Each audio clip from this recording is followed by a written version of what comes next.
Donc, professeur Pierre-Alexis Geoffroy, je suis très heureux de t'interviewer pour parler d'une session qui a eu lieu sur la place des rêves et de la médecine du sommeil au regard de la psychiatrie. Cette section était en effet coordonnée par la section SOPSY, Sommeil et Psychiatrie de l'Association française de psychiatrie biologique et neuropharmacologie. Est-ce que tu peux nous dire ce qui a été dit et les enjeux de santé que cela soulève ?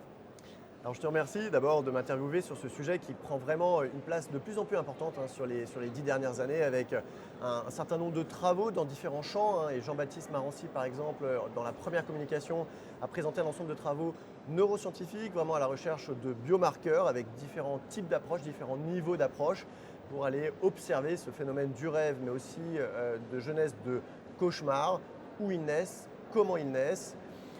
Et avec notamment l'exploration originale à travers le rêve lucide finalement de ces cauchemars et de ces rêves.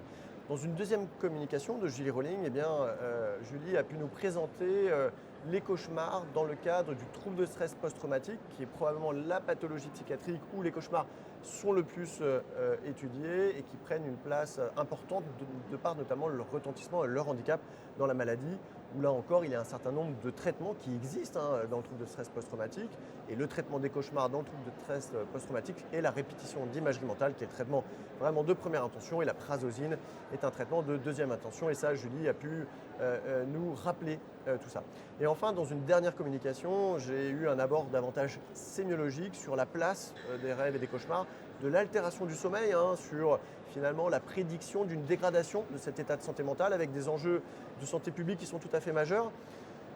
La dégradation du sommeil n'est pas recherchée en psychiatrie à l'heure actuelle. Or, on montre dans les études récentes que ceci prédit les comportements suicidaires et que 80% des sujets qui ont réalisé une tentative de suicide ont altéré leurs rêves avec une séquence, 5 mois avant des mauvais rêves, donc des rêves dysphoriques, des cauchemars qui apparaissent 3 mois avant la tentative de suicide, donc ce sont des mauvais rêves qui vont réveiller le dormeur, et des scénarios suicidaires qui sont joués environ 1 mois et demi avant la tentative de suicide. Donc on a des fenêtres d'intervention chez ces patients-là avec des traitements qui existent, et donc il faut absolument vraiment qu'on intègre le repérage, d'abord des altérations du sommeil, mais aussi des rêves dans notre approche de psychiatrie.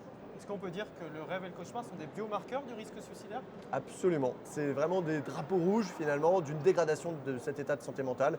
Il faut y prêter attention et on peut tout à fait dire ça. Merci beaucoup Pierre-Alexis. Merci.